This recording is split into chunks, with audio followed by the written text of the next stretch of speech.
Hello বন্ধুরা, আশা করি ভালো আছেন। গত পর্বে আমরা দেখেছিলাম গ্রেডিয়েন্ট টুলস এবং পেইন্ট বাকেট টুলস। এই টুলসগুলোর কাজ আমরা দেখেছিলাম কিভাবে আমরা একটা পিকচারে কালার দিতে পারি এবং কালারের ব্যবহারগুলো শিখেছিলাম। আজকে আমরা দেখব ব্লার টুল। এর ভিতরে যে টুলসগুলো আছে এই টুলসগুলো কিভাবে ব্যবহার করতে হয় এবং কোন কাজের ক্ষেত্রে কোন টুলসটি আমরা ব্যবহার করতে পারি। তার পাশে আসে ডস টুলস। আমরা এই টুলসের কাজগুলো আজকে দেখব কিভাবে এই টুলসগুলো আমরা ব্যবহার করতে পারি। যারা আগের টিউটোরিয়ালগুলো দেখেনি তাদের জন্য আমি ভিডিও ডেসক্রিপশনে আগের টিউটোরিয়ালের লিঙ্কগুলো দিয়ে দিয়েছি। আপনারা সেখান থেকে আগের ক্লাসগুলো দেখে নেবেন, তাহলে আপনি সব বিষয়বস্তু বুঝতে পারবেন। অন্যথায় আপনি একটি টিউটোরিয়াল দেখলে এবং আরেকটি টিউটোরিয়াল না দেখলে কিছুই বুঝতে পারবেন না।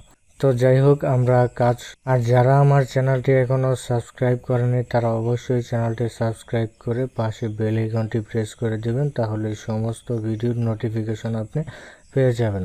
তো এই টুলসের কাজগুলো করার জন্য আমি প্রথমে একটা পিকচার ওপেন করে নিই। তো পিকচারটি আমি এখান থেকে ফাইল থেকে ওপেন, এখান থেকে পিকচারটি ওপেন করে নিচ্ছি। আমি এখান থেকে একটা পিকচার ওপেন করে নিলাম।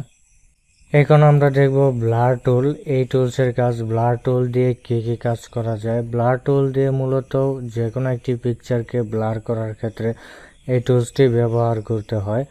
যেমন ধরেন আপনি একটি পিকচারকে ডিএসএলআর ইফেক্ট দিতে চান, সেক্ষেত্রে আপনি এই টুলসটি ব্যবহার করে পিকচারের ব্যাকগ্রাউন্ড অথবা ফরগ্রাউন্ড ব্লার করতে পারেন।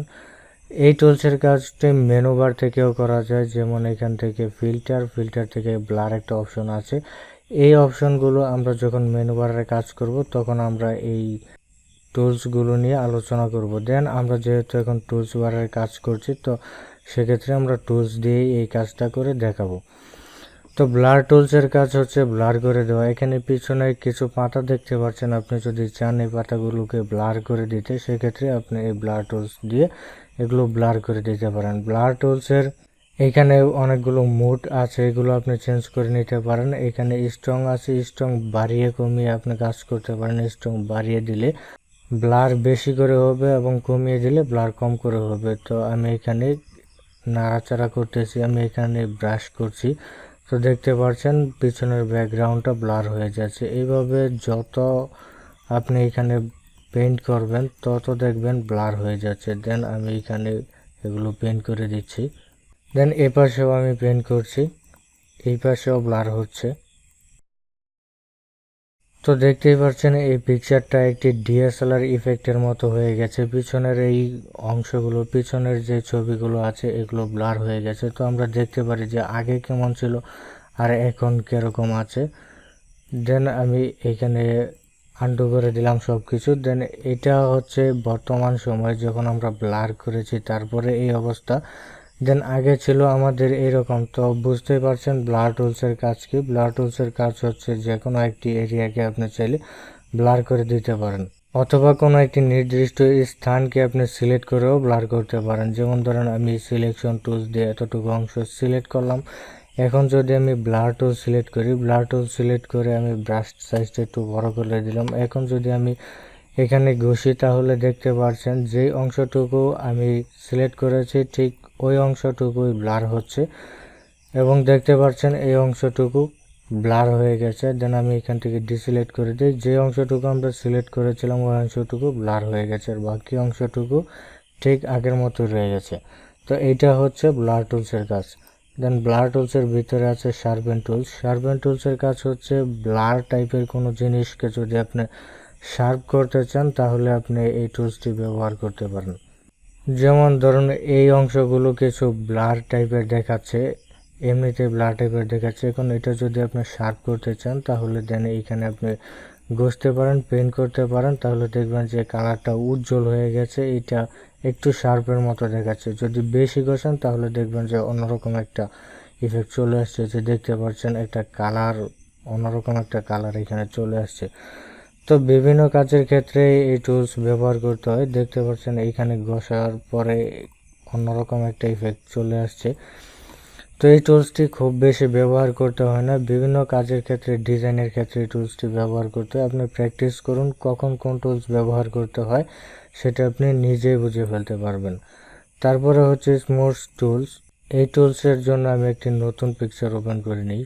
আমি এখানে নিউ একটা পিকচার ওপেন করে নিলাম। তো এই টুলসের কাজ মূলত আমরা অনেক সময় চুলের বিভিন্ন ধরনের ডিজাইন করে থাকি। এই টুলস দিয়ে মূলত অনেক ধরনের কাজই করা হয়।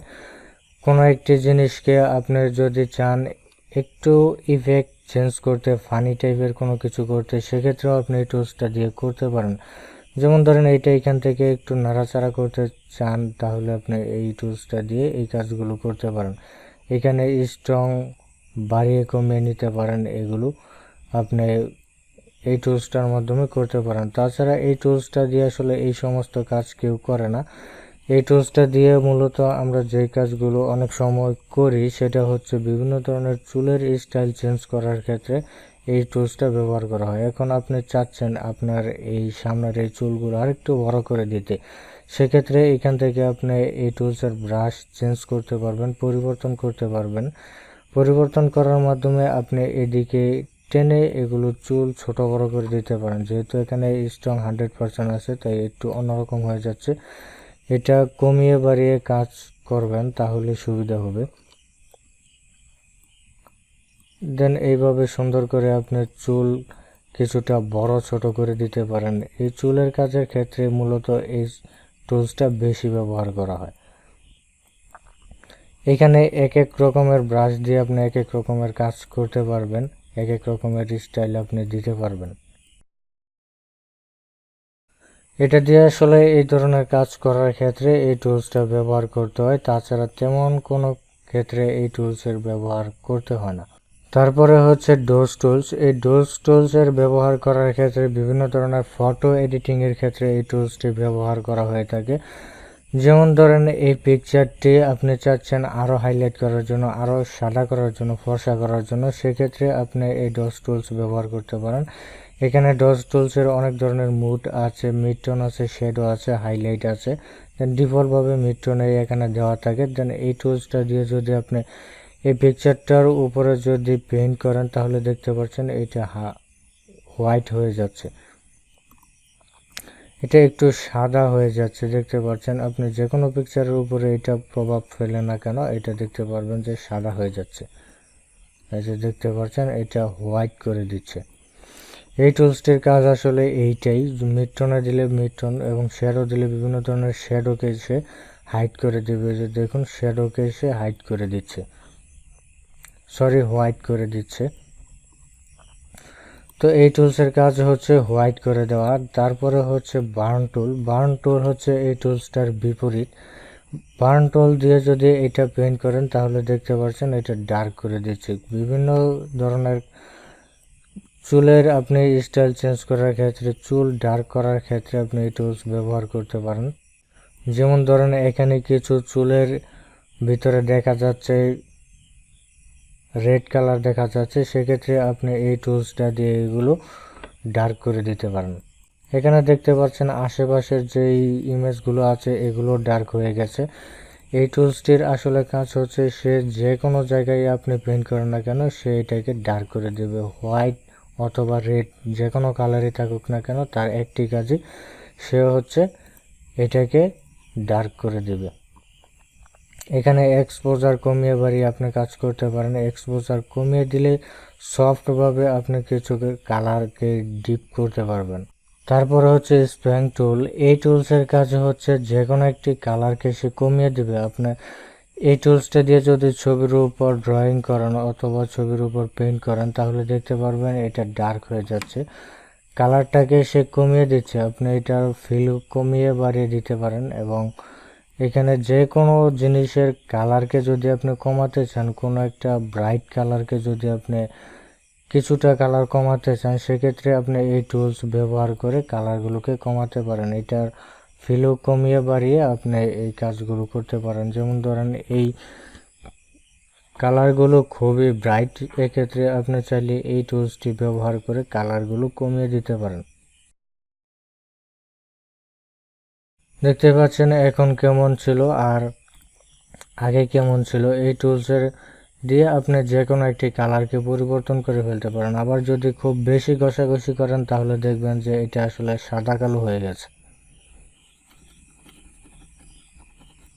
কালারটাকে কমিয়ে এসে যেই ব্রাইট কালারগুলো ছিল সেগুলোকে সে সাদা এবং কালোর মতো করে ফেলেছে। তো এই টুলসের কাজ এইটাই। তো এই টুলসগুলোর কাজ আসলে খুব বেশি ব্যবহার করতে হয় না, সব সময় আসলে প্রয়োজন হয় না। মাঝে মধ্যে ব্লার টুল এবং শার্পেন টুলস এবং এই স্মুথ টুলসটি এটি ব্যবহার করতে হয়। তাছাড়া এইখানে মোটামুটি বার্ন টুল, রোজ টুল, ফটো রিটাচিংয়ের ক্ষেত্রে ব্যবহার করতে হয়। তাছাড়া এগুলো খুব বেশি কাজে লাগে না, এই কাজগুলো করতে পারলে যথেষ্ট। দেন তারপরে আমরা দেখব পেন টুল এবং টেক্সট টুল। এই টুলসগুলো খুবই গুরুত্বপূর্ণ। পরের টিউটোরিয়ালগুলো দেখার জন্য অবশ্যই চ্যানেলটি সাবস্ক্রাইব করে রাখবেন এবং পাশের নোটিফিকেশন বেল আইকনটি প্রেস করে রাখবেন। আর যদি ভিডিওটি ভালো লাগে অবশ্যই ভিডিওটিতে একটি লাইক করবেন এবং আপনার বন্ধুদের সাথে ভিডিওটি শেয়ার করবেন, তারাও যেন কাজগুলো শিখতে পারে। আর কিছু জানার থাকলে কমেন্টস করবেন, আমি আপনাকে সাহায্য করার চেষ্টা করব। ভিডিওটি দেখার জন্য ধন্যবাদ।